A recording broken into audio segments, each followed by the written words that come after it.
Surat ACP BM ચૌધરીનો ખોટા જાતિ દાખલાના case મામલે બીએમ ચૌધરીને સુરત પોલીસે નોટિસ પાઠવી છે। 5 દિવસમાં જવાબ આપવા જણાવવામાં આવ્યું છે। 1993માં પીએસઆઈ તરીકે નોકરી મેળવી હતી તો ઓબીસી હિન્દુ તેલી છતાં એસટીના ખોટા દાખલા તેમણે રજૂ કર્યા હતા અને ખોટી નોકરી મેળવી હતી। જો કે હવે સમગ્ર મામલે તેમને સમય આપવામાં આવ્યો છે 5 દિવસનો। 5 દિવસમાં તેમણે જવાબ રજૂ કરવાનો રહેશે।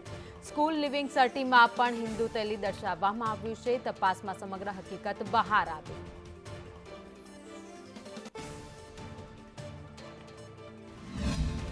1993 में पीएसआई तरीके डिपार्टमेंट बीएम चौधरी ने ज्वाइन किया था।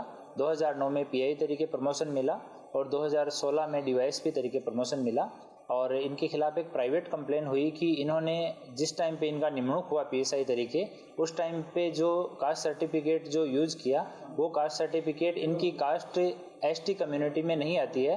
इसकी कास्ट जो है अन्य पछात वर्ग में आती है। उसके बावजूद उन्होंने एसटी का सर्टिफिकेट यूज करके ना केवल निमणूक लिया बल्कि बढ़ती का लाभ भी लिया। तो इस फरियाद के ऊपर समाज कल्याण विभाग है उसकी विभागीय समिति और विजिलेंस सेल दोनों ने अपनी इंक्वायरी की और इंक्वायरी पूरी करने के बाद में जो गुजरात एससी एसटी ओबीसी संबंधी 2018 का जो कायदा है उसके तहत उन्होंने ऑर्डर किया और बीएम चौधरी को उसमें गलत सर्टिफिकेट रजू करने का दोषी माना गया।